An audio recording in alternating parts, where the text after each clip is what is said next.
मिश्रा जी आप मैं लाइव करने लगा। नमस्कार, पीसीआई न्यूज में आपका स्वागत है। जैसे कि आप जानते हैं कि कोविड-19 के चलते हम रोज एक नई समस्या के साथ रूबरू होते हैं, पर आज जो हमारी बात है वो कोविड-19 से कुछ हटके है वो वायरस ही। वो वायरस जो है वो हमको जम्मू कश्मीर में ऐसा लगा कि जिसमें हमारे कश्मीरी पंडित और हमारे कश्मीर के नौजवान, चाहे वो कश्मीरी पंडित कहें चाहे कश्मीर के मुस्लिम कहें, सब उस वायरस से जूझ रहे हैं, जूझ रहे थे, जूझ रहे हैं, और कब तक जूझेंगे इसका कोई पता नहीं। आज हम बात करेंगे कश्मीरी माइग्रेंट्स की और बात करेंगे द वे फॉरवर्ड की, आगे क्या है। इसके लिए आज हमारे साथ पैनल में है शफकत बटारी, आईपीएस है, सीनियर ऑफिसर है, बहुत देर कश्मीर में जॉब की है। हमारे साथ हैं इसरार खान जी, आईपीएस ऑफिसर है, रिटायर्ड डीआईजी है, कश्मीर में काफी देर नौकरी की। हमारे साथ अरविंदर कोल है, कल्चरल क्रिटिक है, कश्मीरी पंडित हैं।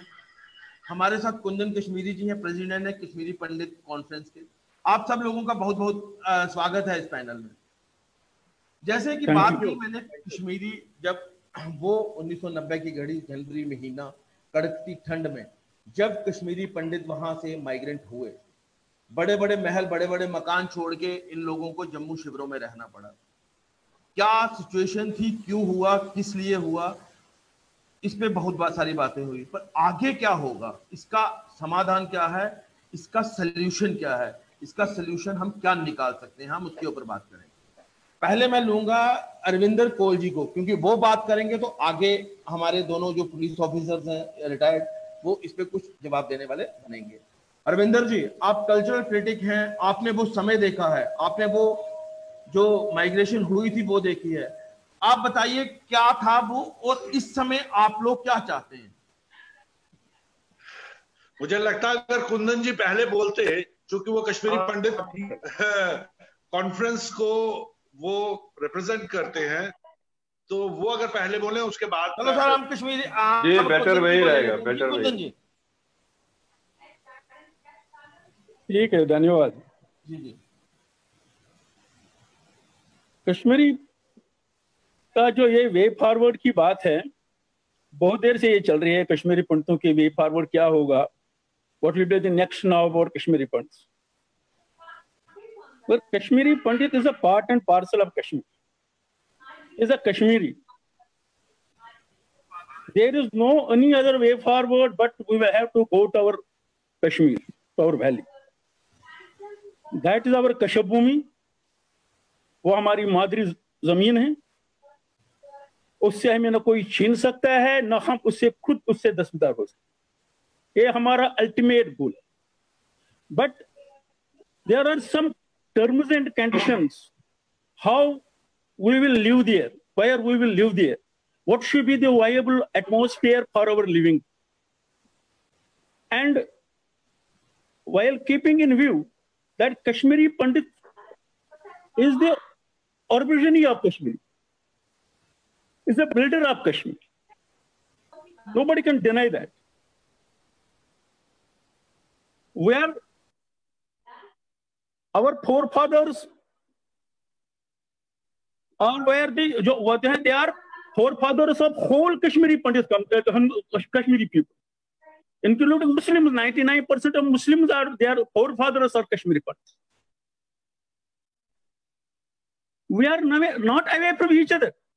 Blood is same, everything is same, but there are some reasons why Kashmiri Pandits want to live as per their own terms and conditions. हम लोगों ने कश्मीरी पंडित जो है, हमने कश्मीर को सवारा, सजाया। ये अपनी माँ है, इसको धरती माँ कहते हैं, और इस धरती माँ पर हम रहना चाहते थे, पीसफुली रहते थे। वो कौन सा एलिमेंट क्यों आए, वो वही तो बात कर रहा हूं। वो कौन सा एलिमेंट था जिस एलिमेंट ने इसको अपना जन्नत छोड़ने के लिए मजबूर किया? क्या कोई अपनी माँ को छोड़ता है, अपने महल को छोड़ता है, अपनी जमीन जायदाद को छोड़ता है? क्या वजह है? क्या इसकी तरफ से किसी ने ध्यान दिया? इसकी तरफ से किसी ने अगर ध्यान दिया होता तो कश्मीरी पंडित को इस बात के लिए सवाल किया होता और इसके लिए मंथन किया होता, खासकर majority community of the Kashmir and leadership of the majority community of the Kashmir.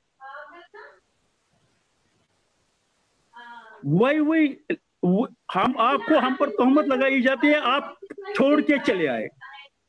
हम छोड़ के नहीं चले आए। We have been forced to leave the Kashmir. आप खुद देख सकते हैं।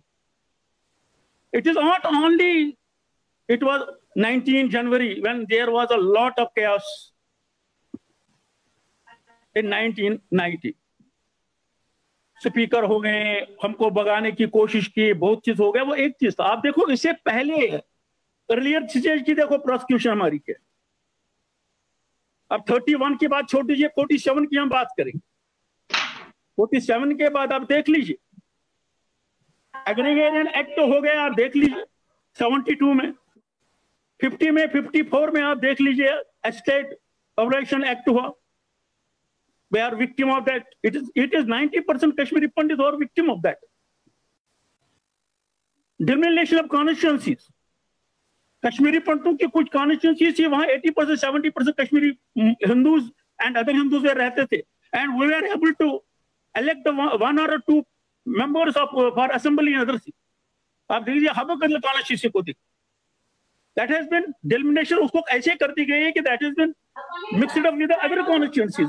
हमको कुछ लोगों पर ही वार रखा था, उन्होंने वो किया है, but even they have not given us a reservation letter. अगर वो कहते हैं भाई ठीक है हमने ऐसे किया, मगर आपको रिप्रेजेंटेशन होनी चाहिए थी, एक या दो बंदे आपको असेंबली में जाने चाहिए, वो भी नहीं रखेंगे। We were on the mercy. इस रिप्रेजेंटेशन आप देख लीजिए। अब उसके आप देख लीजिए मेरिट लिस्ट, वहां पर मेरिट लिस्ट पे होता था, सब लोग इम्तिहान देते थे, इंजीनियरिंग में, मेडिकल में। थोड़ा ब्रीफ में अगर बहुत ज्यादा समय लगेगा तो थोड़ा ब्रीफ में बताइए, मैं बाकियों को भी समय दूंगा। ठीक है। अब 300 आप मेरिट में आपको देख लीजिए, मेरिट लिस्ट में कहते हैं कैटेगरीज को बना दिया, कश्मीरी पंडित को बोला कि योर हायर क्लास के लोग हैं, and no services. We were forced to leave Kashmir for our services despite of being a highly qualified people. किसी ने ये नहीं बोला कि इनको देखा, इनका तो इंटरेस्ट घर रखे, बल्कि 50% के लोगों को टीचर या कोई लगाया जाता था, और हमारे 80% बच्चों को कोई नहीं होता था। Nobody was being appointed in that. ये हम लोगों के कैसे प्रोसिक्यूशन हो गए कश्मीरी पर? तो देयर आर 101 मैंने आपको सुना, मैं बाकियों को भी समझ, मैं बटाली साहब को लूंगा। बटाली साहब, आप इस पे कुछ रोशनी डालेंगे? देखिए, सबसे पहली बात तो मैं ये कहूंगा कि मेरी गुजारिश सबसे होगी कि जो आज का टॉपिक है हम उस पर स्टिक करें। ये सही है, ये कोई इस चीज से इनकार नहीं कर सकता है कि जो ये सानेह हुआ है हमारे साथ जब ऑनसेट ऑफ मिलिटेंसी हुआ और हालात ऐसे बने कि हमारे पंडित बरादरी जो है उनको वहां से माइग्रेट करना पड़ा, निकलना पड़ा। दहशत का माहौल बना था, और उन हालात में वेरियस थ्योरीज हैं कि कैसे हुआ, किसने निकाला, क्यों निकाला। मुझे लगता है उन चीजों में हमें जाने की जरूरत नहीं है, क्योंकि कंटेस्टिंग क्लेम्स हैं। But fact of the matter is कि हमारे ऊपर एक बहुत बड़ा दब्बा है, कश्मीर और कश्मीरियत के ऊपर एक बहुत बड़ा दब्बा है। इस चीज से हम इनकार नहीं कर सकते। लेकिन कुंदन जी थोड़ा सा हिस्ट्री से पीछे चले गए। जब भी हिस्ट्री की बात होती है, मेरा उसमें ये स्टैंड है कि जब हम हिस्ट्री पे जाते हैं तो हिस्ट्री बड़ी बेदर्द होती है, हिस्ट्री किसी को माफ नहीं करती है। इन्होंने अपनी प्रोसिक्यूशन की बात की राइट फ्रॉम 1947। मुझे लगता है कि हमें फैक्ट्स पे नजर रखनी चाहिए। हमें जब भी मैं कोई बात करूंगा, या कुंदन जी या खान साहब या रविंदर जी या कोई भी हम हमारे पैनलिस्ट में से बात करेगा, वो रिस्पॉन्सिबल बात करे। हम फिर जब ये 47 पे जा सकते हैं तो कोई हम में से प्री 47 पे जा सकता है कि प्री 47 में क्या था। अगर ये लैंड रिफॉर्म्स की बात कर रहे हैं तो उसके पहले क्या था वो भी बात की जा सकती है। तो मेरे ख्याल से इन जख्मों को कुरेदने की जरूरत नहीं है। मुझे लगता है इन्होंने बातें तो की काफी सारी, लेकिन वे फॉरवर्ड नहीं बताया। मैं उनसे सुनना चाहूंगा, रविंदर जी भी से सुनना चाहूंगा, हम भी बताएंगे अपना व्यू कि वे फॉरवर्ड क्या है। देखिए मसला ये है कि एक बहुत बड़ी ज्यादती हुई है, बहुत बड़ा सान्या हुआ है, और इसमें जस्टिस होना चाहिए था और अभी भी होना चाहिए। मुख्तलिफ किस्म के लोग कह सकते हैं कि जी हम भी इस मिलिटेंसी और तशद्दुद के विक्टिम रहे हैं। कुछ लोगों को इंसाफ मिला, कुछ को नहीं मिला। कोई लोग अभी भी इंसाफ के इंतजार में हैं, कोई इंसाफ की जगह बदला चाहता है। क्या इंसाफ की जगह, क्या जस्टिस की जगह रिवेंज लिया जा सकता है?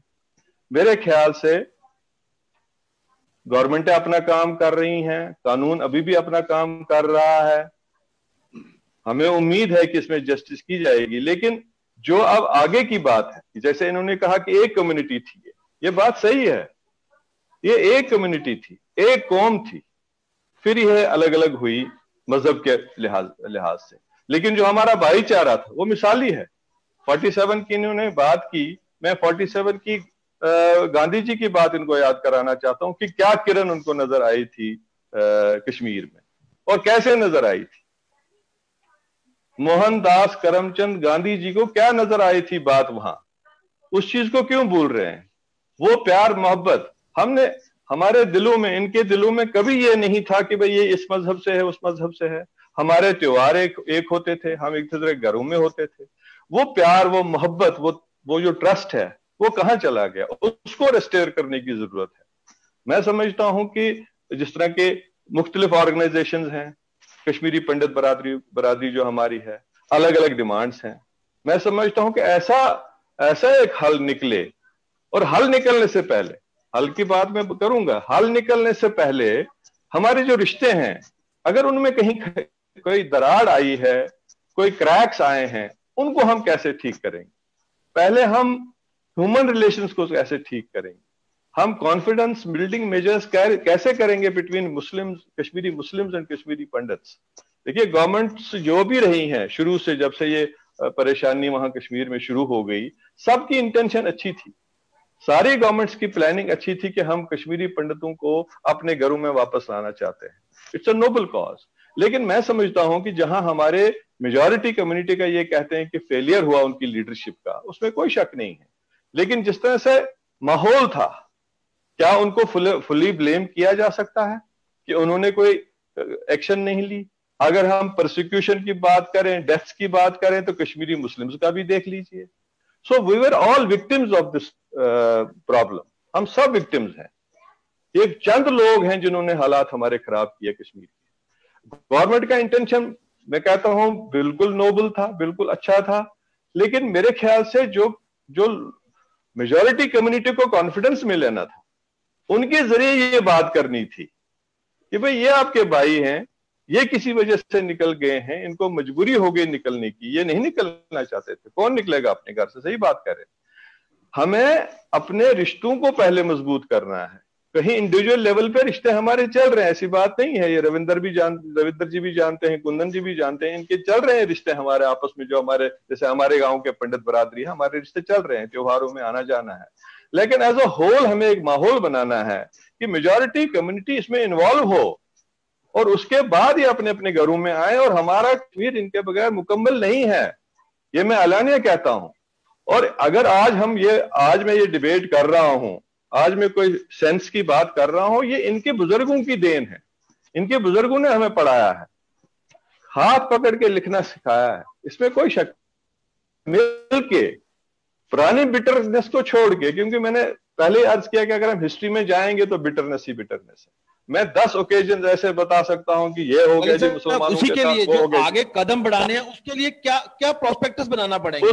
उसके लिए मैं समझता हूं कि पहले देखिए, एक इनका एक ऑर्गेनाइजेशन है पनुन कश्मीर, जो जनरल एक डिमांड है जी हमें। मैं बता दूं, मैं माफी चाहता हूं, पनुन कश्मीर के प्रेसिडेंट जिनका हमने नाम लिखा था, डॉक्टर ये चांगरू जी, उन्होंने आना था, पर उनके घर में किसी की डेथ हो चुकी है, तो वो उनको मजबूरी में वहां जाना पड़ा, तो वो आज आ नहीं पाए।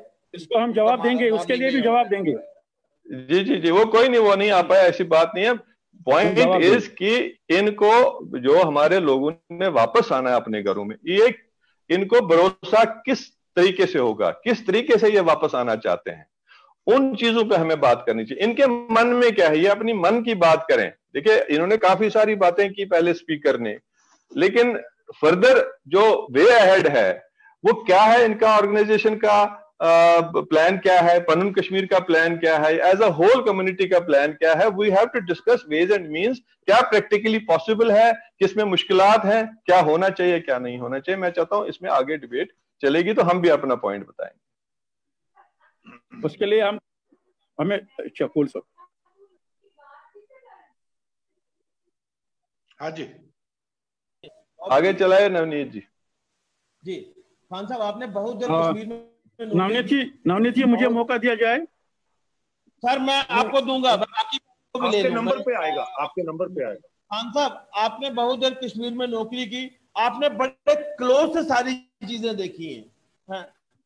आप बताएं उसके ऊपर कि क्या वे निकल सकता है अगर तो हमने स्टेबल करना है तो। मिश्रा जी, कुंदन साहब और रविंदर। सर आवाज कम आ रही है आपकी। अच्छा, hello, can you hear me? ठीक है, थोड़ा ऊंचा बोलिए। ठीक है, अच्छा, तो आई विल से कुंदन जी को भी मैं मुखातिब कर रहा हूँ, शफकत साहब आपको भी, मिश्रा जी और मेरा छोटा भाई रविंदर। यस, मैं 1989 में मैं SDPO sub divisional police officer Kothibagh था। तो जाहिर है कि करालकोट से लेके माइसोना, हब्बा कदल, ये तमाम एरिया जो नई सड़क के ये एरियाज है, ये मेरे एरिया में आते थे। मेरी जो और उस वक्त तक निशात और आगे आपके हारबन तक का एरिया, वहां भी पंडितों के काफी घर थे, वो भी एरिया मेरा ही था। और बड़े बुरे दिन थे, और जो कुंदन जी ने जो कहा वो बिल्कुल सही कहा, और बटाली साहब ने भी जो कहा वो भी बहुत सही कहा। और मैं भी रिक्वेस्ट करूंगा कुंदन जी को, मैं तो as a Jammu Dogra point of view से बोलूंगा, जिसने बहुत फेयरली वादी की।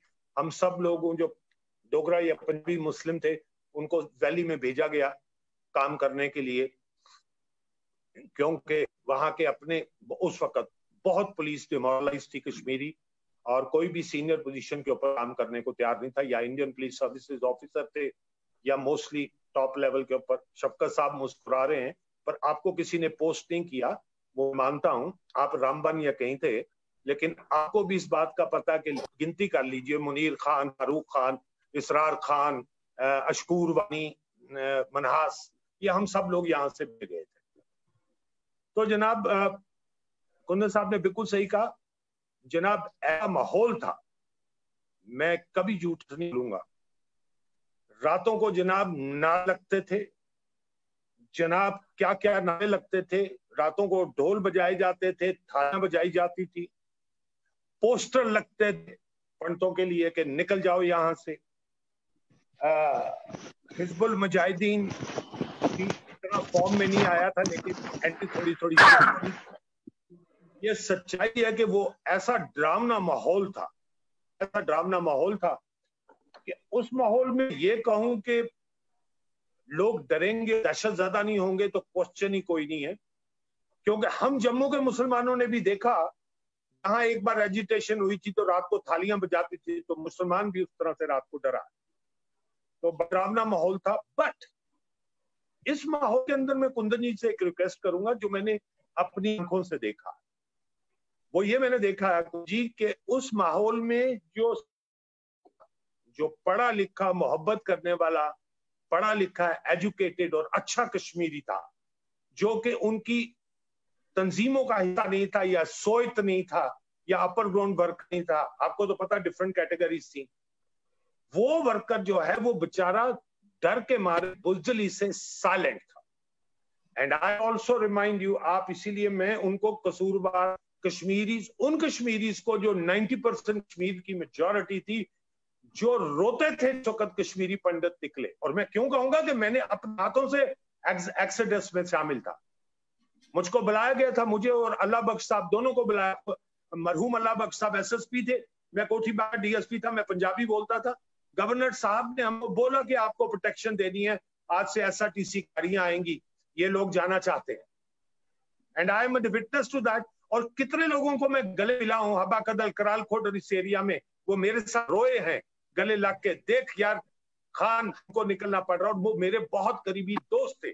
मैंने कश्मीरी पंडितों को बहुत बहुत अच्छी कोठियों और घरों में देखा, और मैंने उन लोगों को यहाँ आके, मेरी ही जमीन बट्टल बालिया की जो जमीन है, मेरी ही जमीन गवर्नमेंट ने ली और उनके कैंप बना के लिखे। मुझे शर्म आती थी, मेरा दिल जो है चकनाचूर होता था पार पर, जब जिस जमीन के ऊपर मैं कभी नहीं बैठता था, गांव में जाता था, वो बिच्छू और सांपों की जमीन में वो टेंट लगा के, वो फैमिलीज भी जिनके घर में खाने जाता था, जब मैंने उनको देखा, मैं ये कभी नहीं भूल सकता। और जो जुल्म हुआ उसको कभी नहीं भूल सकता। ये एब्सोल्यूट नहीं है। अब जो वहां से एक्सोडस है, आज अगर गवर्नमेंट बात करती है कि जनाब हम इनको दोबारा वहां बसाते हैं, कैंप्स या किसी में रखते हैं, उस वक्त क्यों नहीं सोचा गया, इनको क्यों निकाल के आप सबको यहाँ ले आए? वहां की उस वक्त आपने सेफ जोन पैदा किए और उस जोन में उस वक्त इनको रखते, गवर्नर साहब इन सबको प्रोटेक्शन देते, चारों से आर्मी लगाते। खान साहब, इसी के बीच में ना, जो आपकी बात पे एक कोई कुसुम जी ने मैसेज किया, उन्होंने लिखा है कि 2 शब्द उनके लिए भी कहें जो उस समय मस्जिदों से लाउड स्पीकर लगाकर भड़काऊ भाषण देते थे कि पंडितों कश्मीर छोड़ दो। 2 शब्द उनकी सरकार व लीडरों के लिए भी, ताकि पैनलिस्टों का स्टैंड क्लियर हो जाए। एब्सोल्युटली, मेरा ख्याल है सुमन जी को बोलो, मैंने तो स्टार्ट ही वहीं से किया कि मैंने नहीं अभी कहा कि मस्जिदों में ऐलाने होती थी। बिल्कुल बिल्कुल, मैंने आपसे खुद कहा कि मस्जिदों में क्या निकल जाओ यहाँ से, पंडितों बड़े बड़े गंदे नारे आते थे जी, मैं बोलना नहीं चाहता। बिल्कुल एब्सोल्युटली वो सही कह रही है, लेकिन मैं आपसे ये कह रहा हूं, इतना मैं तो कह रहा हूं, इतना दहशत का माहौल था। डॉक्टर साहब इस्तीफा दे चुके थे, गवर्नर साहब तशरीफ ले आए थे, इससे 5-6 प्रोमिनेंट कश्मीरी पंडितों की डेथ हुई थी, जिसमें से नीलकंठ का केस मैंने इन्वेस्टिगेट किया। तो आप एक मेरी बात को समझो, I am an eye witness, I am from Jammu, और ये मैं आपसे बता रहा हूं कि 18 को रात को डॉक्टर फारूक अब्दुल्ला ने को जैसे ही पता लगा कि मुफ्ती साहब के साथ उनकी बनती नहीं थी, मुफ्ती होम मिनिस्टर आए, मुफ्ती होम मिनिस्टर आते ही उन्होंने गवर्नर जगमोहन का दोबारा ऐलान किया। डॉक्टर साहब ने 18 की रात को इस्तीफा जाके बीके नेहरू को सबमिट कर दिया। ये 18 को जगमोहन साहब तशरीफ ले आए, 17 की रात को दिया था उन्होंने। जगमोहन साहब आए, हम एयरपोर्ट, मैं तो वहां कोठी बाग में था, एयरपोर्ट के ऊपर ये आ गए जगमोहन साहब, लेकिन 18 को उनका हेलीकॉप्टर टेक, मैं आपको फैक्ट्स बता रहा हूं, और 18 को उसका हेलीकॉप्टर नहीं टेक की पाया। वहां पे मीटिंग रखी थी श्रीनगर में, हेलीकॉप्टर टेक ऑफ नहीं कर पाया। यहां ज्वाइन करने के बाद 19 को वो सुबह पहुंचे, और 20 को वो हादसा हुआ। वो भी मैं कहूंगा कुंदन जी को और अपने दोस्त को कहूंगा, याद रखिए, गांव कदल का मैसेकर हुआ, फायरिंग की गई, पब्लिक बाहर निकल गई, फायरिंग की गई, 50 लोग वहां गांव कदर के ऊपर मारे गए, लाशें मैंने उठाई। निशात बाग की तरफ फायरिंग हुई, 11 लोगों की लाशें मैंने उठाई, हॉस्पिटल्स में मैंने, वो मेरे एरिया थे। बीज बिहाड़ा में 50 की किलिंग हुई, पंडितों की भी किलिंग हुई। वो माहौल ही दिन ही ऐसा था, वो हालात ही ऐसे थे, वो दिन ही ऐसे थे। मैं कह रहा हूँ खुदारा वो दिन जो है ना लाए। कुंदन लाल जी ने एक बात की थी अपनी जमीनों के एक्ट के बारे में, कुंदन लाल जी बहुत प्यार से आपको मैं बताना चाहता हूँ कि हम जो डोगरा लोग हैं ना, हमको भी जागीर कहते हैं, हमें भी, मेरे 4 फादर मेरी 5 जनरेशन आर्मी में सर्व की हैं, तो हमको भी जमीनें मिली थी जनाब। मेरी बट्टल और बालियां जहां कैंप बने ना जनाब, वो मेरी 2500 कनाल जमीन, वो जो एक्ट बना था ना, उसमें चली गई। मेरे पास जनाब अब बिल्कुल हम 4 फैमिलियों के पास 200-250 कनाल रह गई है, उसमें हमको भी मार दी। लेकिन हमने सुना जो ऑर्चर्ड्स वाले थे वो बच गए, इतना सुना। अब मुझे नहीं पता वो कश्मीरी पंडितों के भी ऑर्चर्ड थे और कश्मीरी मुस्लिम्स के भी ऑर्चर्ड थे, हमें कश्मीर का इतना ज्यादा नहीं पता। जो पता है वो मैंने आपसे जो है बता दिया। बात आई वे फॉरवर्ड की, बहुत बुरे दिन थे, बिल्कुल सही। अमीर फैमिलियों को मैंने गुर्बत की हालत में मुट्ठी के कैंपों में मिलने गया, वो मुझसे मिलने से इनकार कर गए। उनकी हालत इतनी, जिनके 4-4 मंजिलों के मकान थे, उनकी भी मैंने हालत देखी है। ऐसा बिल्कुल सही है, लेकिन हालात ये थे कि जो एक्सोडस जब ये स्टार्ट था और उसके बाद धीरे धीरे का जो, फिर बाद में एक ही लॉट में ये इकट्ठे नहीं निकले हैं, उसके बाद बड़े बड़े सानहा हुआ, आपको पता है, उसके बाद जो है 92 के अंदर भी एक बहुत बड़ा वाक़ा हुआ जिसमें बहुत लोग मर गए थे 91 में। फिर उसके बाद जनाब ये जनवरी 99 के अंदर दोबारा हुआ था जिसमें 20 के करीब मरे थे। फिर उसके बाद जो है जनाब मार्च 2003 में हुआ था वो जो नंदीमर्ग में हुआ था, इसके अंदर भी जो है ये भी कश्मीरी पंडित मारे गए थे। लेकिन इससे पहले जो एक्सोडस से पहले मोस्टली जो हमारा हमने जो करके रखा 219 टोटल किलिंग का हिसाब है पुलिस के पास जिसमें पर्चे लगे। और ये जो मैं आपको बता रहा हूँ ये जो शुरू के में जो थी वो डेथ कम हुई थी एक्सीडेंट से पहले, उस वक्त तक 7 या 8 डेथ हुई थी, उसके बाद भी उनके एक्सीडेंट के बाद भी जो है और डेथ। अब बात आप करेंगे अगर कुछ कहूंगा मेरे दोस्त बात कर रहे हैं पर टेररिज्म बढ़ता कैसे गया? खामियां थी जो टेररिज्म बढ़ता गया। अच्छा मैं आपको टेररिज्म का बताता हूँ। इस वक्त ऑपरेशन टोपैक हुआ, मैं ज्यादा इसमें नहीं जाऊंगा, इसमें टाइम लगा। जियाउल हक का ये प्लान था, ये फैसला था, इनको कॉल किया गया जब वो मफ की जो जिस वक्त जो है वो इलेक्शन हुआ उस पर एलिगेशन आएगी कि साहब वो जो मफ का जो 87 का इलेक्शन था झूठा था, उसमें जबरदस्ती जो है हेरा की गई। उसके वजह से बहुत से लोगों को पाकिस्तान ने इंस्टिगेट किया कि तुम्हारे साथ कभी इंसाफ नहीं होगा, यहाँ आओ तुमको मैं ट्रेन करके बोल। 87 से ही स्टार्ट शुरू हो गया था कि लोग सुर्ख आंखों में लगा के गाड़ियां जाती थी और ट्रेनिंग के लिए के ऑपरेशन टोपैक और हमीद गुल था उनका ISI का चीफ। इन लोगों के प्लान से कश्मीरी लड़कों की टोलियां ही टोलियां जाने लगी। हमने कानों में सुना, SDP मेरा SSP अलाबख्श साहब थे मरहूम, उन्होंने हमें बुला के कहा लड़कों ख्याल रखना मैं कोई सुन रहा हूँ ग्रुप आ रहा है, तो ग्रुप हमने भी सुन लिया था। लेकिन बाय दैट टाइम 88 में शफकत वटाली साहब के घर के ऊपर जो सामने बैठे हैं, इनका फादर DIG थे, इनके घर पर अटैक हुआ था और पहली राइफल इनके घर से ही मैंने जाके बरामद की थी। मैंने नहीं कुछ भी किया, इनके लड़के लड़के। इजाज जो है वो मारा गया था जो उनका लीडर था, और AK-47 पहले इनके घर के ऊपर, क्योंकि ये इनको वो बहुत बड़ा समझते थे, इनके घर के ऊपर पहला अटैक किया गया। बिल्कुल। मैं बटाली साहब को टाइम दूंगा, बटाली साहब तो जल्दी करें, मैं आगे कोल साहब को भी टाइम दूंगा। ब्रीफ इंटरवेंशन में करूंगा, आप आगे डिबेट बढ़ाइए। फिर एक तो जो ये कॉलर थे जिन्होंने आपको सवाल किया, मैं उनको ये कहना चाहता हूं कि यहाँ जो हम बैठे हैं पैनलिस्ट, हमारा कोई हिडन एजेंडा नहीं है।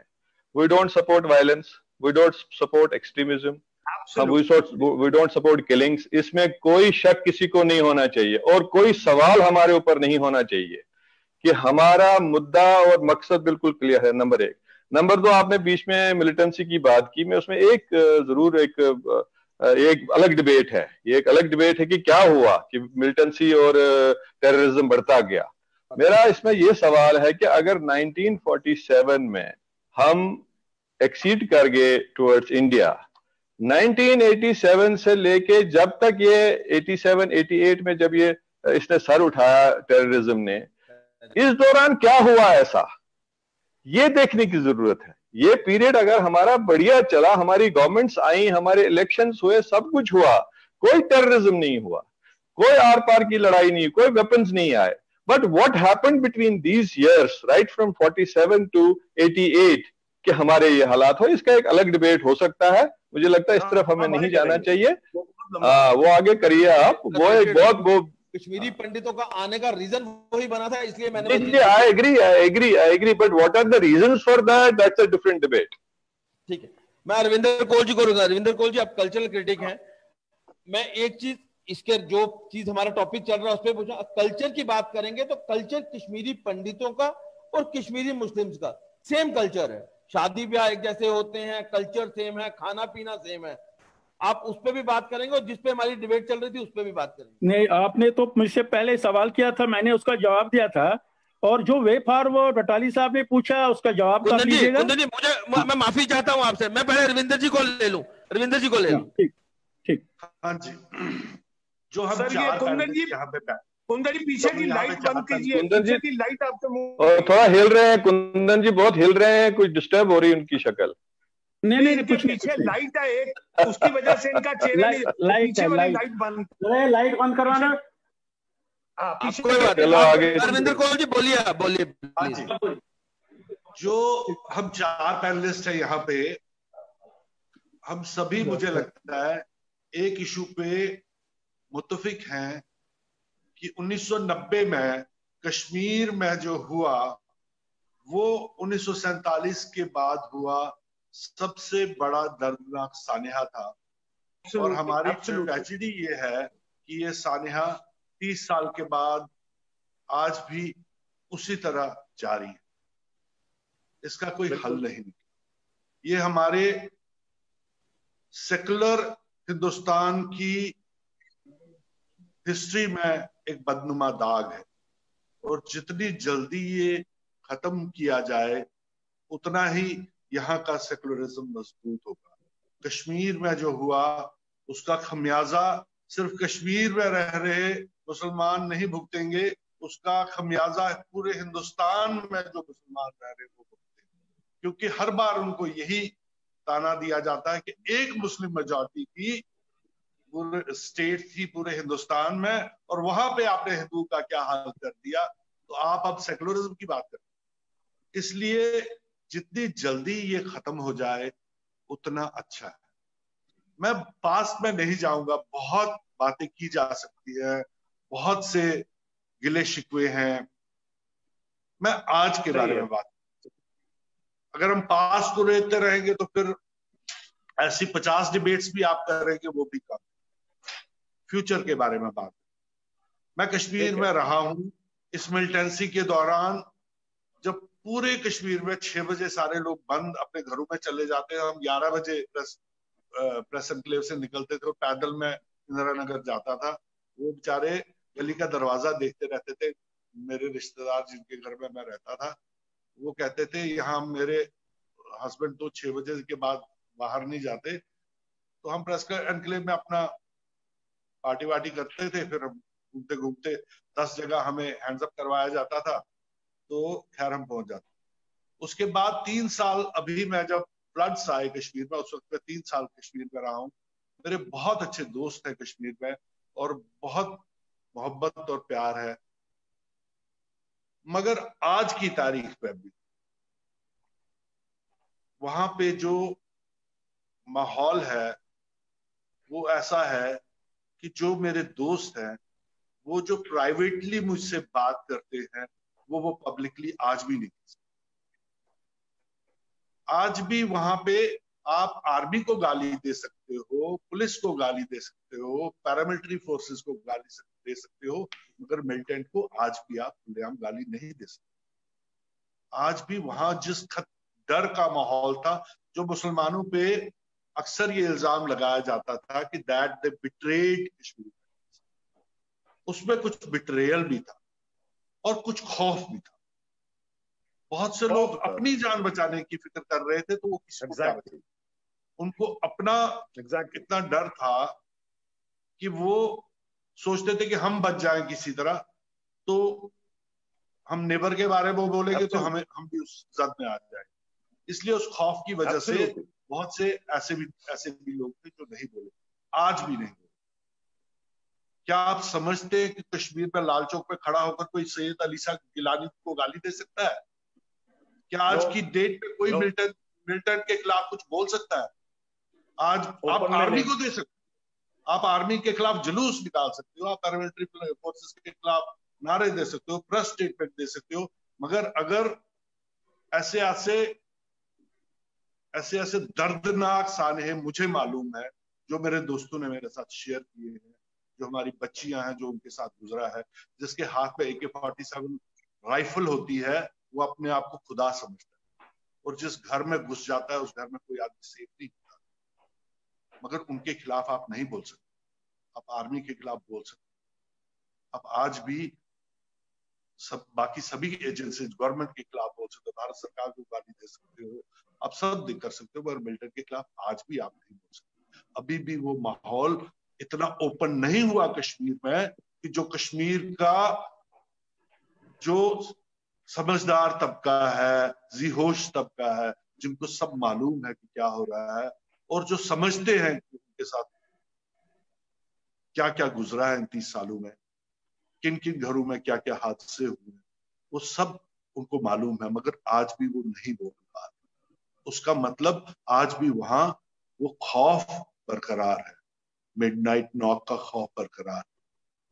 इसलिए क्या अभी वो माहौल आ गया कश्मीर में, इतना खुलापन आ गया कि सभी लोग बाजार में निकले, जैसा बहुत सारे मेरे दोस्त हैं वहां पे जो चाहते हैं कि हम वापस आए, मगर क्या वो खुल के, जब भी कश्मीरी पंडित की वापसी की बात होती है, एक आदमी कहते हैं नहीं जी ये तो यहाँ पे हम इनको नहीं रहने, हम अलग से नहीं रहने देंगे, नहीं वो मोहल्लों में अपने जाके रहें, पुराने घरों में जाके बसे, कौन है वो कोई कहने वाला हमें, मेरी मर्जी है, मैं JNK का बाशिंदा हूं, मैं जहां मर्जी जाके मैं अपनी कॉलोनी बनाऊंगा, यहाँ रहूंगा।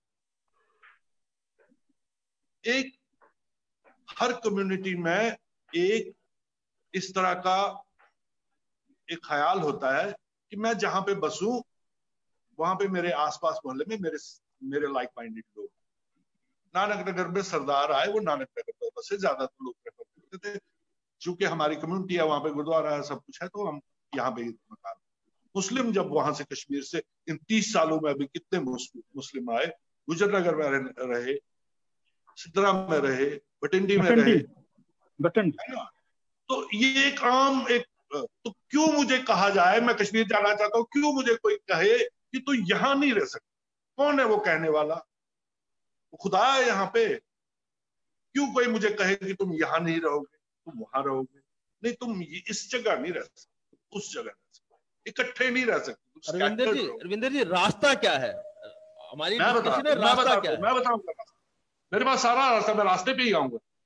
इसलिए पहला तो ये, अभी वो माहौल जो है वहां पे इतना साजगार नहीं है, अभी भी खौफ का माहौल है, अभी भी मिलिटेंट से लोग, अभी कल तक बिटकराटे दंदनाता घूम रहा था, 2 सीनियर पुलिस ऑफिसर्स हमारे बीच हैं, कैसा लगता होगा उन सीनियर पुलिस ऑफिसर्स को जब बिटकराटे, जिसने टेलीविजन के इंटरव्यू में बड़े फख्र के साथ ये कहा, मैंने उसको फिर इस तरह मारा, वो फिर वो आया हुआ फलानी जगह से, फिर मैंने उसको उस तरह, और वो दंदनाता घूमता था कश्मीर में, उससे शादी भी की, उसके बच्चे भी हुए, वो पॉलिटिकल रैलीज भी करता रहा।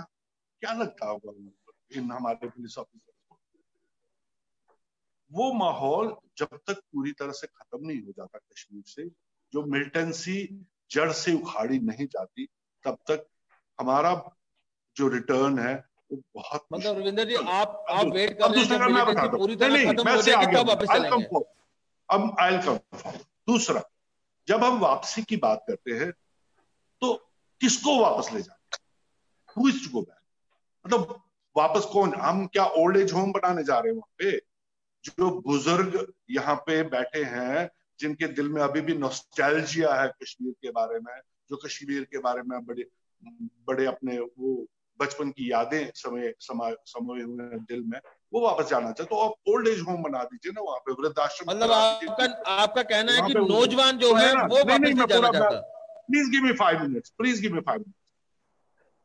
या तो आप वो, आपका ख्याल वो है कि जो आज 60-70 साल की उम्र में हो गए, वो कहते चलो जी हम जिए यहाँ पे, बीच में बाहर चले गए, चलो अब हम मरे वहां पे अपनी जमीन। एक तो दूसरा, आप जो नौजवान, अगर सचमुच हम चाहते हैं बसाना कश्मीर पंडित को वापस लेना, तो ऑब्वियसली नौजवान नस्ल वहां पे वापस जानी चाहिए। नौजवान नस्ल का हमारा आलम ये है, कश्मीरी पंडितों की जो यंग जनरेशन है आज की तारीख में, वो एक तो हिंदुस्तान के अलग अलग शहरों में जॉब्स करते हैं, अच्छी अच्छी जॉब्स करते हैं, दुनिया के हर कोने। मेरे जो वाइफ की साइड से भी और मेरी साइड से भी जितने भी क्लोज रिलेटिव, सबके बच्चे। सर फिर जब मानो ना, फिर जब मानो कि आप लोग तो अपने फायदे के लिए बाहर बैठे हैं, आप तो कश्मीर जाना ही नहीं चाहते, आप लोग तो नौकरियां करने के लिए बड़ी बड़ी मल्टीनेशनल श्रीनगर में, इसका मतलब फिर कश्मीर का जो कश्मीरी वहां मुस्लिम है वो इस चीज से महरूम है ना। हाँ, आप मेरी पूरी बात सुनिए, उसके पास मल्टीनेशनल कंपनी नहीं है, नहीं, इसका मतलब कश्मीरी पंडित बाहर इसलिए बैठा है कि उसके पास बड़ी बड़ी नौकरियां हैं, आप तो कश्मीर जाना नहीं चाहते। नहीं, ऐसी बात नहीं है, हम जाना चाहते, हम अपनी जमीन से जुड़ना चाहते हैं, हम वहां पर रहना। बोला ना ओल्ड एज होम नहीं बनाएंगे, नौजवान तो जाना नहीं चाहता, तो इंफ्रास्ट्रक्चर वो बनाना है वहां पे। कश्मीरी पंडित वहां चपरासी की नौकरी करने सर, मतलब पहले इंफ्रास्ट्रक्चर खड़ा कर लें, वहां मल्टीनेशनल कंपनियां ले आए, वहां बीपीओ केपीओ सेक्टर बना ले, तो सर फिर क्या लगता है कि जहां पे वो तो आप कश्मीरी मुस्लिम की बात छोड़ के आप कहीं पे भी जो इंफ्रास्ट्रक्चर लाओ और बाद में बोलो कि बाहर से किसी को लाके तो उनको नौकरियां दे दे, सर ये तो कोई बर्दाश्त नहीं करेगा। मैं एक मिनट बटाली साहब से सुनना चाहूंगा। जी बटाली साहब, आप सुने ना, आप सुने खुद ही। अलाउ मी टू कंप्लीट, मुझे 5 मिनट दे दे, मुझे 5 मिनट बटाली साहब को ले लो। देखिए, एक मेरी बात सुने, मैं आपको प्रैक्टिकल सजेशंस देता हूं, मैं आपको प्रैक्टिकल सॉल्यूशंस देता हूं। सबसे पहला ये कि कश्मीरी जो यहाँ पे हिंदुस्तान में कुछ स्टेट्स ऐसी हैं जहां हिंदू माइनॉरिटी, ठीक, जम्मू कश्मीर उनमें से एक स्टेट, यहाँ पे वो माइनॉरिटीज एक्ट लागू ही नहीं हुआ। यहाँ पे हिंदू को माइनॉरिटी नहीं, यहाँ पे या हिंदू या सिख या जो बाकी बौद्ध हैं उनको माइनॉरिटी यहाँ पे नहीं माना गया। यहाँ पे मुस्लिम ही माइनॉरिटी का मेजॉरिटी होते हुए भी JNK में मुस्लिम जो कम्युनिटी है मेजॉरिटी होते हुए भी माइनॉरिटीज का, ठीक है। सबसे पहले तो आपको यहाँ पे जो नॉन मुस्लिम्स है उनको माइनॉरिटी, अपना फोन रोटेट कर लें। मैं पूरी बात बताता हूँ, उसके बाद somebody can retort, उसमें कोई बात नहीं। दूसरा, यहाँ पे एक माइनॉरिटी इंस्टीट्यूशन, एक शारदा यूनिवर्सिटी बनाने का कॉन्सेप्ट। रविंदर जी थोड़ा जल्दी कीजिए प्लीज, टाइम काफी हो गया हमारा, थोड़ा सा जल्दी कीजिए। शारदा यूनिवर्सिटी बनाने का कॉन्सेप्ट, माइनॉरिटी इंस्टीट्यूशन वहां पे बनाया जाए, शारदा यूनिवर्सिटी, जहां पे माइनॉरिटीज को वहां पे एम्प्लॉयमेंट मिले और दुनिया ग्लोबल यूनिवर्सिटी। तीसरा, वहां पे एक सिलिकॉन पार्क बनाया जाए जहां पे IT इंडस्ट्री को डेवलप किया जाए। अगर गवर्नमेंट चाहे तो ये बहुत बड़ी बातें नहीं है, ये बहुत छोटी बातें हैं। वहां पे हॉस्पिटैलिटी एंड प्रोटोकॉल इतना अच्छा, हॉस्पिटैलिटी इंडस्ट्री जो है वो इतनी रिच हो सकती है कश्मीर में। वहां पे बड़े बड़े 5 स्टार होटल्स खोले जाए, वहां पे आएंगे एम्प्लॉयमेंट करने के लिए, हमारे बच्चे भी बसेंगे वहां पे। जब बसेंगे तो रविंदर जी प्लीज मैं समय दूं। इस तरह आप उनको बसों में लेके रुकिए आप रविंदर जी, रुकिए आप रविंदर जी, रुकिए आप 2 सेकंड रुकिए रविंदर जी, आपने काफी सारी बातें की। मेरी गुजारिश ये है कि आप एक मिनट बस, मैं 2 मिनट बीच में बोलूंगा, फिर कुंदन जी बोल दे। मैं 2 मिनट बोलूंगा, ज्यादा नहीं बोलूंगा। मैं सिर्फ 2 मिनट का समय दे रहा हूँ बटाली साहब को, 2 मिनट दीजिए। सवाल ये पैदा होता है कि रविंदर जी ने सही कहा कि कोई इनको डिक्टेट नहीं कर सकता है कि भाई आपको यहाँ रहना चाहिए, यहाँ नहीं रहना चाहिए, यहाँ रहने देंगे, यहाँ नहीं रहने देंगे। कोई किसी को डिक्टेट नहीं करना चाहिए टर्म्स। हम बात कर रहे थे रिकंसिलिएशन की, दोस्ती की, रिश्ते बढ़ाने की। तो जो सुझाव अब रविंदर जी ने दिए कि हम किन हालात में वापस आ सकते हैं, या कश्मीरी पंडित किन हालात में कश्मीर वापस आ सकता है, तो ये भी तो टर्म्स एंड कंडीशंस लगा रहे हैं। क्या ये सिर्फ बेनिफिट्स लेने की बात है? डाली साहब एक चीज पूछूंगा, जब कश्मीर में एक इंफ्रास्ट्रक्चर खड़ा किया जाएगा, BPO sector, KPO sector, industrialisation, तो फिर कश्मीरी मुस्लिम बच्चा क्या बोलेगा कि अब कश्मीरी पंडितों को ले आओ जहां नौकरी देने के लिए? नहीं वो भी आएंगे। देखिए आप ठहरिए रविंदर जी, आप ठहरिए, आप रुकिए रविंदर जी। आपने बोला, हमने इंटरफेयर नहीं किया, हमने इंटरजेक्ट नहीं किया। सवाल ये पैदा होता है कि अब अगर यही भी करना है, अब यही करना है सरकार ने, जो रविंदर जी ने बोला, कितने साल लगेंगे जी? कम से कम तब तक कितनी और दूरियां हो जाएंगी?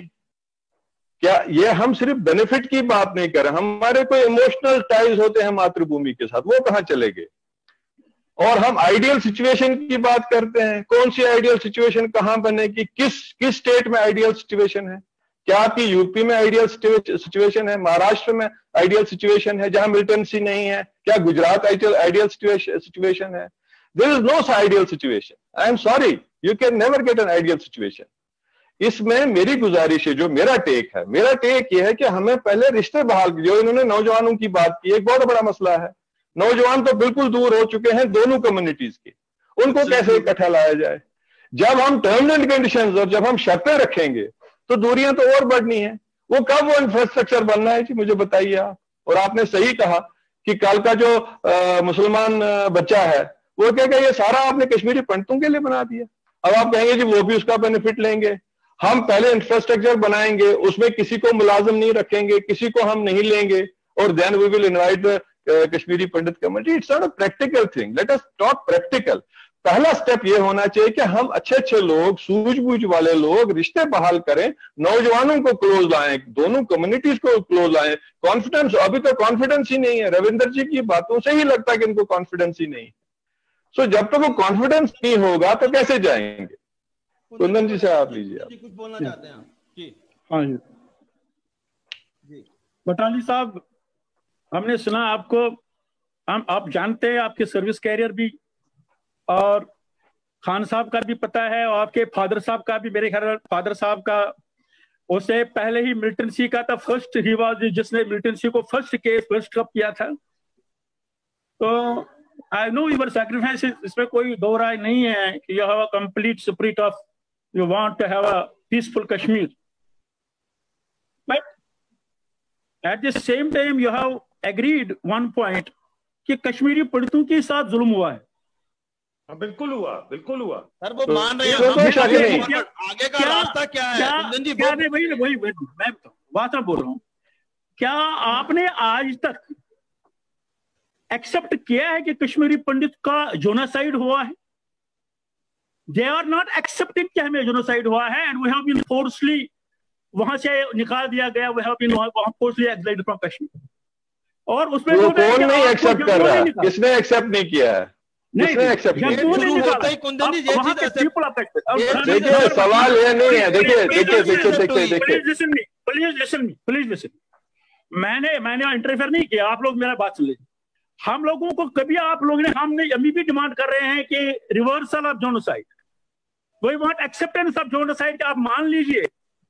और आज तक लेके जिन्होंने हमारे हजारों लोगों को मारा है, किसी ने मारा है, एफआईआर भी कई लोगों के काटे हैं, आज तक इन्वेस्टिगेशन नहीं हुआ है कि उसको किसने मारा है। फिगर्स करेक्ट दे दीजिए, फिगर्स करेक्ट दे दीजिए। ये जनरल बात कुंदन जी, जनरल बात नहीं करिए। फिगर अगर आप हजारों लोगों की बात कर रहे हैं ना, आप फिगर्स करेक्ट दे दें, फिगर्स करेक्ट दे दें, फैक्ट्स पे जाए। इनोसेंट कश्मीरी जनरल बात नहीं करें।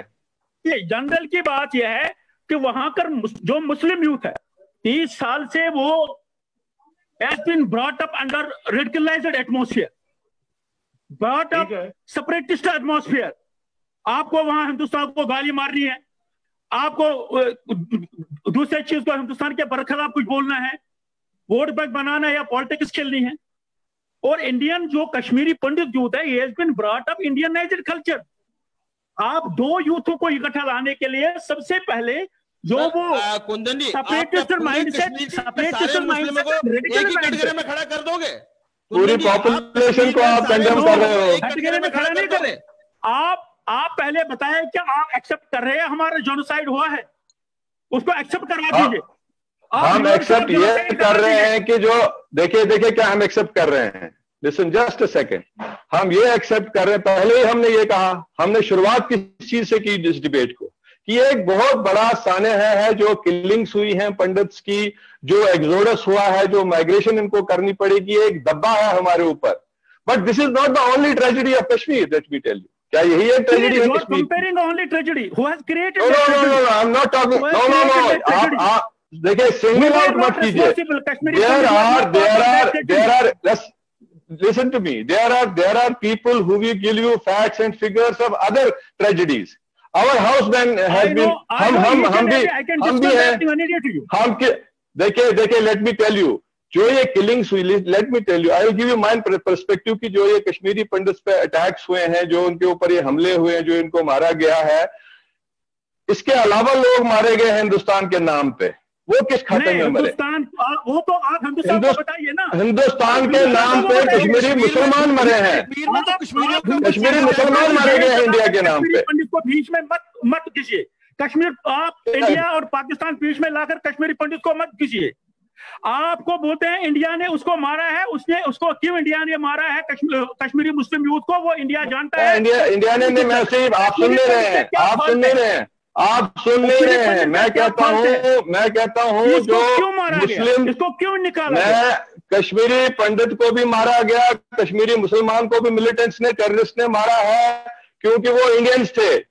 आपको पता है नेशनल कॉन्फ्रेंस के कितने वर्कर मारे गए और मिनिस्टर मारे गए, और क्यों मारे गए अगर मैं आपसे सवाल करूं।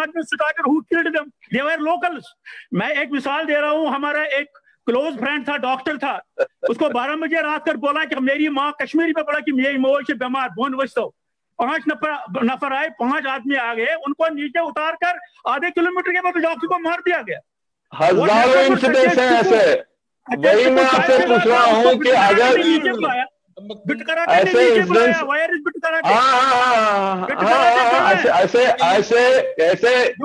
ऐसे इंस्टेंसेस हजारों, वही तो आप तो मेरा ही पॉइंट कह रहे हैं। टीवी पर खुद कंफर्म किया है कि मैंने दर्जनों कश्मीरी पंडितों को मारा है।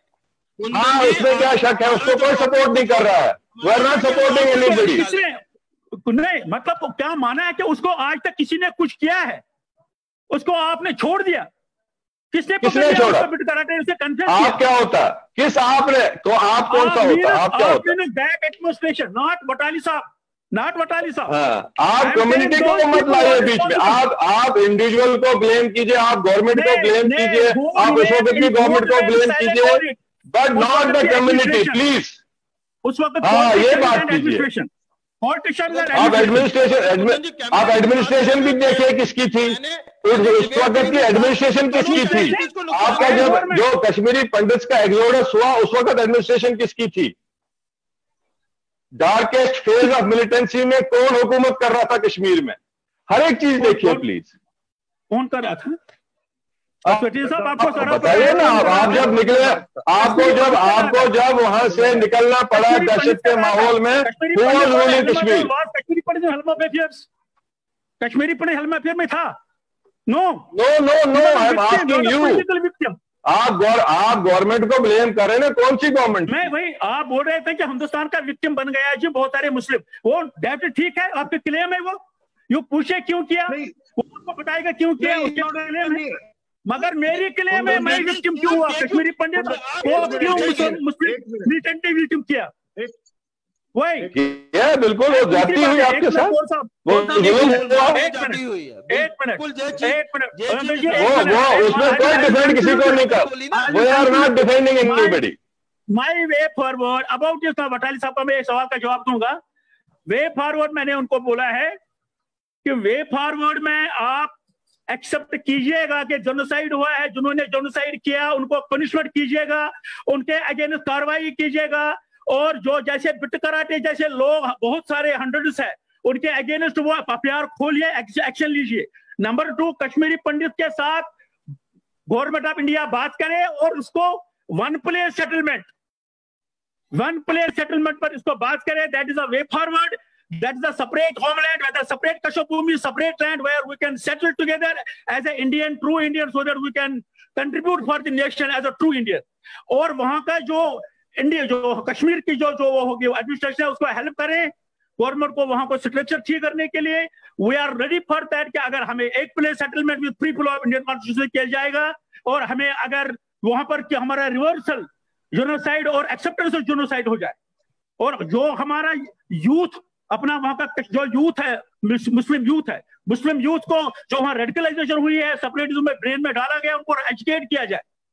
Parents as well as leadership, Kashmiri Muslim leadership failed, उन्होंने जानबूझ के उनके हाथ में बंदूक दे दिया, जाओ पाकिस्तान ट्रेनिंग करो। कश्मीरी पंडित लीडरशिप ने कभी कश्मीरी पंडित यूथों को हाथ में बंदूक नहीं दिया। हमने उनको नेशनलिज्म सिखाया, पढ़ाई दिखाई, और अभी भी प्यार मोहब्बत है कश्मीर के साथ। नहीं, गलत बात कर रहे हैं, कश्मीर के साथ है। आप फिर बिटरनेस की बातें कर रहे हैं, आप फिर बिटरनेस की बातें। खान साहब को ले लीजिए, रणजीत जी, खान साहब को आप मुझे बताइए, मुझे माफ कीजिएगा, आप बहुत अच्छे हैं। डिबेट हाईजैक नहीं हो सकता रणजीत जी, ये डिबेट हाईजैक नहीं हो सकती है। वी आर नॉट, हम कटेड़े में खड़े नहीं है, हम मुल्जिम नहीं है कुंदन जी, हम मुल्जिम नहीं है, हमें मुल्जिम की तरह ट्रीट मत कीजिए आप। We are also victims. Sir, हमने ना वे फॉरवर्ड के लिए डिबेट निकाली थी। ये हाईजैक मत करने दीजिए, किसी पैनलिस्ट को हाईजैक मत करने दीजिए डिबेट को। जमरीत जी, आपकी जिम्मेवारी है। You can't pedal propaganda pedal नहीं करना चाहिए। खान साहब आप बोलिए। मैं छोटी सी एक बात कुंदन जी को बोला, इन्होंने एक वर्ड कहा कि कश्मीर को अच्छा कहा, कि कश्मीरी जो है इसको जेनोसाइड की एक्सेप्टेंस करे, ठीक है, इनके हिसाब से जो उन्होंने जेनोसाइड कहा। तो जनाब 219 पीपल, जबकि उसी पीरियड में कश्मीर के 50,000 लोग कश्मीरी मर गया हो, तो इसको काइंडली जेनोसाइड अगर कहेंगे तो दोनों के लिए, दोनों का जेनोसाइड हुआ। नंबर 1 आई से के बहुत एक इंपॉर्टेंट पॉइंट है कि आप कह रहे हैं कि हमको एक नई जगह पर एक नई जगह हमें बस्ती, दैट मीन्स आप अगर बस्ती एक मांग के पूरे का कश्मीरी पंडित एक नई लैंड लेके उसके ऊपर बनाएंगे, that means that you will do against the wishes of Kashmiri Muslims. जब आप कश्मीरी मुस्लिम्स के अगेंस्ट वहां जाके अपनी बस्ती पूरे लोगों को नाश करके अलग बस्ती बनाएंगे, तो फिर माफी किससे मांगवा रहे हैं आप? फिर तो आप तो दुश्मन ही है उनके। एक तरफ से आप चाहते हैं कि कश्मीरी मुसलमान एक्सेप्ट करे कि जेनोसाइड हुआ है, हमको निकाला गया है यहाँ से। दूसरी तरफ से आप चाहते हैं कि आप कश्मीरियों की मर्जी के खिलाफ किसी एक एरिया में कुछ ना कुछ हद तक तो ठीक है ना, क्योंकि अभी भी अगर ये बात आती है तो मैसेज यही आते हैं कि हम कश्मीरी पंडितों को एक्सेप्ट नहीं करते, तो कहीं ना कहीं तो सिक्योरिटी चाहिए ना उनको भी।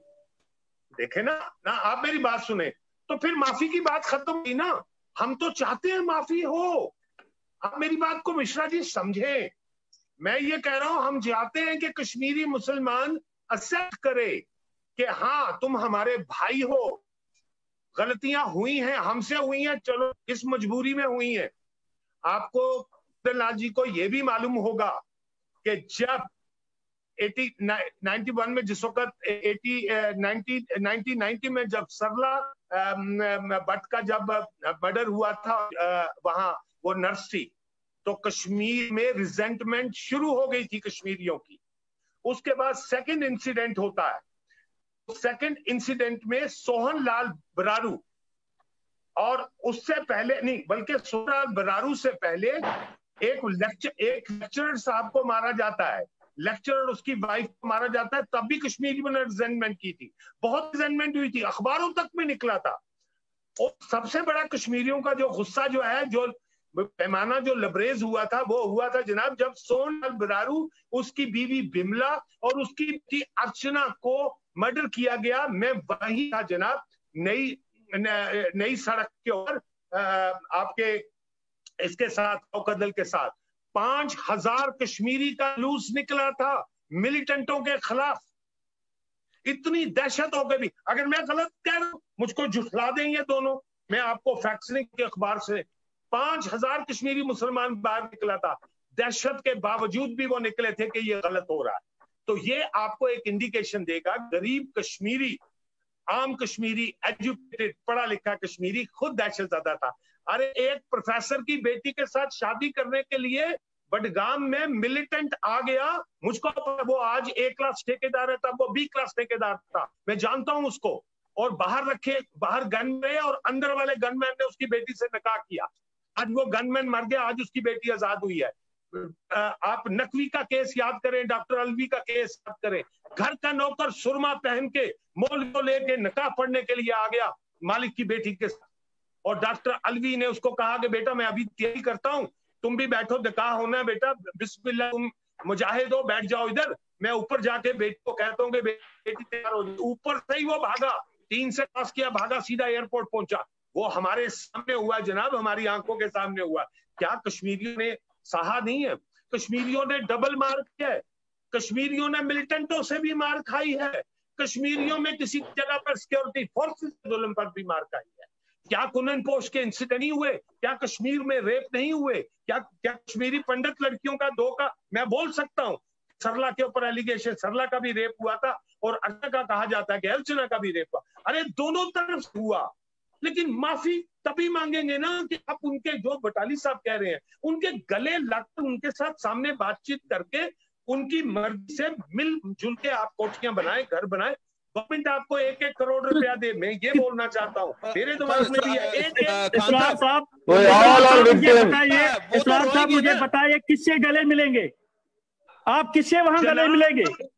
बिल्कुल पहले मिलेंगे, हम माहौल बनाएंगे। इसरार साहब मुझे बताओ गला किसे मिलेगा? वहाँ हम माहौल people of Kashmir are misled, there is mess, और किसी को वहां पता नहीं है मुझे क्या चाहिए।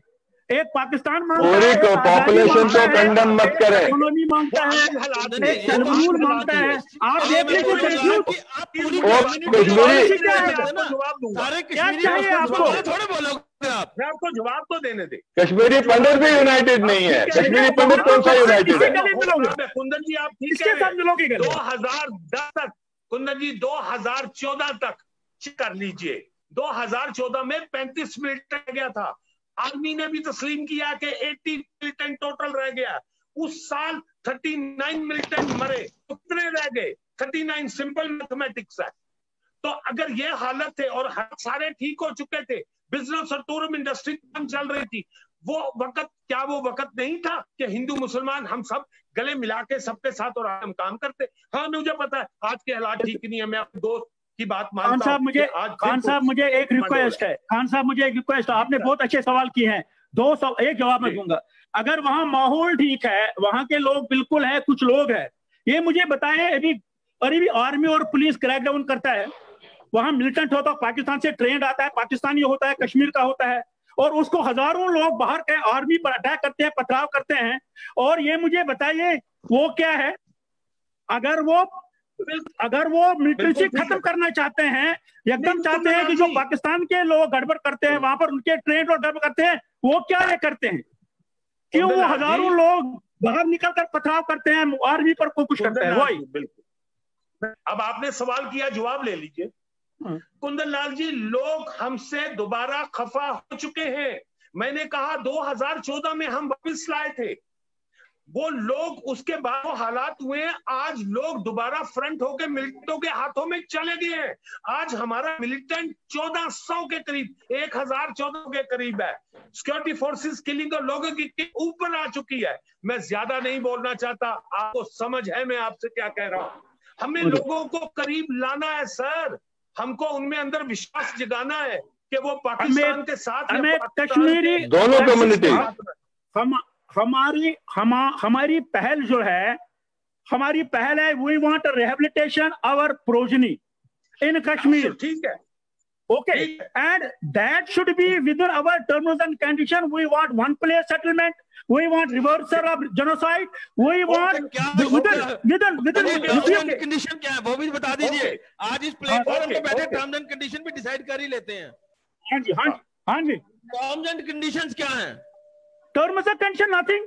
You carve out a single place for Kashmiri Panths with free flow of Indian constitution should be there, and settlers there have a institutional and constitutional authorities for Kashmiri Panths. Identify the people who killed मुस्लिम नहीं चाहिए, खाली कश्मीर की identify the people who killed us. Punish them, whether he is a leader or an activist or a militant. बोलिए कश्मीर में जगह चाहिए, कश्मीर का मुस्लिम आपके साथ नहीं चाहिए। अरे मुस्लिम देखो मैं बताऊं, मुस्लिम को मैंने बोला वहां का जो रेडिकलाइजेशन है और सेपरेटिज्म की टेंडेंसी है उसको खत्म करो। हम मुस्लिम के बरखिलाफ नहीं, उसकी आइडियोलॉजी के बरखिलाफ है, उसकी आइडियोलॉजी के बरखिलाफ है। फंडामेंटलिज्म रेडिकलिज्म नहीं हो सकती।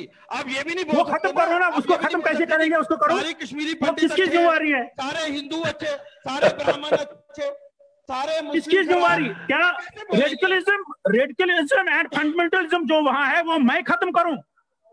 वो तो वहां के लोगों का ही काम है ना खत्म करना, वहां के लीडरशिप पर खत्म करना। Who will finish the radicalism and separatism among the Muslim mindset? मैं तो नहीं करूं, मैं जाकर उनको बोला भाई आप छोड़ दो मिलिटेंसी। अगर आप मुझे दे ये चीज को दे टाइम। तब मुस्लिम माइंडसेट और टेररिज्म माइंडसेट दोनों में फर्क है। पूरी कम्युनिटी को इस तरह नहीं किया जा सकता। ठीक है, ठीक है, ठीक है, वो माइनॉरिटी में है, वो माइनॉरिटी में है, वो माइनॉरिटी में है। हम सब ने जो भी है कुंदन जी हम सब ने मिलकर काम करना तब होगा। इस तरह आप गुस्से में बोलेंगे, मैं गुस्से में बोलूंगा, हमें मिलकर काम करना है। अगर चैलेंज एक मिनट सुनिए प्लीज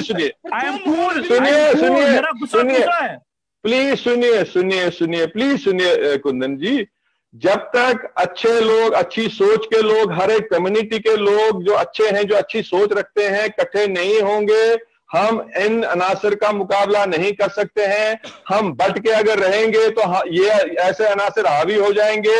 हमें ये पूरी कम्युनिटी को किसी को कंडेम नहीं करना है, हमने उन एलिमेंट्स को कंडेम करना है जो बदअमनी फैला रहे हैं, रेडिकलाइजेशन कर रहे हैं। वो उसके लिए हमें अपने हाथ जोड़ने एक दूसरे के साथ। We can not leave that to only government. Government कैसे करेगी बताइए? अभी तक हुआ होता, फिर अभी तक आप वापस भी आ गए होते। अभी सुनिए मेरी बात, अभी तक फिर आप वापस भी आ गए होते। क्यों हम नहीं है? हम अच्छे नहीं है क्या? अच्छे नहीं लगते आपको? हम जैसे लोग अच्छे नहीं है, इन्होंने कुर्बानियां दी है, जो विक्टिम बने हैं। There are many people like this। आप देखना कुंदन जी आप देखना नहीं चाहते वो अलग बात है, लेकिन अच्छे लोग हैं। गुस्सा छोड़िए और मेरे ख्याल से रविंदर जी को बोलने दीजिए, आप गारंटी देंगे Kashmiri Pandit will be not a separate? Ravinder ji को बोलने दीजिए। क्या कश्मीरी पंडित सेपरेट नहीं होगा? और क्या गारंटी देते थे? वो विल गिव द गारंटी। एक मिनट कुंदन जी, एक चीज में कश्मीरी पंडित कहीं ना कहीं उनको ये चीज तो मन में है कि वो उनके साथ जो हुआ वो गलत हुआ, और वो कह रहे हैं कि इस टाइम पे हमारी गारंटी कौन लेगा। तो इसमें कोई दो राय भी नहीं है कि कश्मीर में मतलब मेजॉरिटी जो है लोगों की वो एक माइंडसेट हो चुका है, क्योंकि वो 30 साल का जो गैप था ना, 30-35 साल का, जो जनरेशन अब आगे आई उन्होंने वही देखा, उन्होंने बंदूकी देखी, उनका माइंडसेट। उसके लिए क्या एजुकेशन की जरूरत है? उसके लिए क्या एजुकेशन की जरूरत है? डिबेट्स की जरूरत है? उनके बीच में रहने की जरूरत है? क्या करना पड़ेगा इसके लिए? I think more interaction between like-minded people, like Ravinder, like Kundan जी, लाया जाए, पार्टीज मिले, डिबेट्स, पढ़े लिखे लोग इकट्ठे बैठे और एक दूसरे से एरिया वाइज आपस में बातचीत करें। मैं एज ए फेयर बोल रहा हूँ, और बिटरनेस के बगैर, विदाउट एनी बिटरनेस। अगर हम बिटरनेस रखेंगे बीच में तो हम बात भी नहीं कर पाएंगे एक दूसरे। No bitterness please, everybody is a victim, we are all victims, we are all victims, we are all victims. मैं बोलूं 2 मिनट के लिए? जी रविंदर जी बोलिए। देखिए सर, रविंदर जी बोलिए। मैं जरा बोलने दो प्लीज, आप मुझे दो। रविंदर जी को बोलने दो। हाँ, मैं एक बात तो बिल्कुल साफ करना चाहता हूँ, हमारे जो पर्सनल रिलेशंस हैं कश्मीरी मुस्लिम्स के साथ, वो तब भी खत्म नहीं हुए, आज भी खत्म नहीं हुए, वो अभी भी इंटैक्ट है हमारे। आज भी आप कश्मीरी की पंडित की यहाँ पे शादी होती है तो वहां पे रशीद हाफिज आता है गाने के लिए। जो हमारे कल्चरल टाइज हैं वो बड़े इंटैक्ट हैं। वो मेरे दोस्त हैं जितने भी म्यूजिशियंस वहां पे कश्मीर में, वो सारे हमारी यहाँ पे शादियों में आते हैं, यहाँ पे अपने थिएटर में प्रोग्राम करते हैं, हम सारे वहां पे जाके मिलते हैं, सुनते हैं।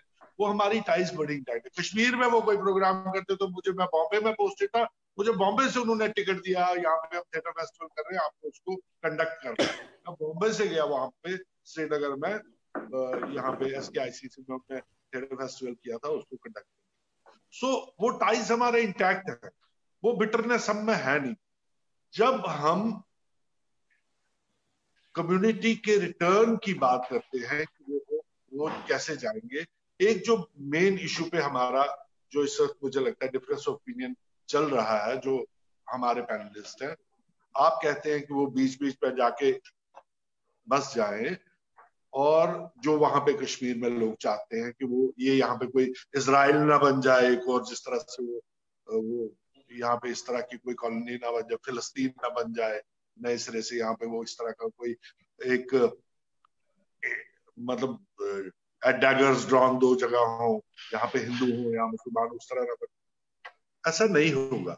इवेंचुअली इनिशियली जब हम जाएंगे वहां पे, जब कश्मीरी पंडित वहां पे जाएंगे, वो एक जगह पे बसेंगे। इमीडिएटली आप उसको बोलोगे तो वहां पे जाके छोटे बाजार में जाके रहना शुरू कर, वो नहीं जा पाएगा, कोई भी नहीं जाएगा उस तरीके से। इनिशियली वो जब रविंदर जी नौकरियां देंगे तो बसेंगे। जब इनिशियली रविंदर जी मेरी बात का जवाब दीजिए, नौकरियां देंगे तो बसेंगे? नहीं, नौकरी को सरकारी नौकरी 14,000 नौकरियां छोड़ी।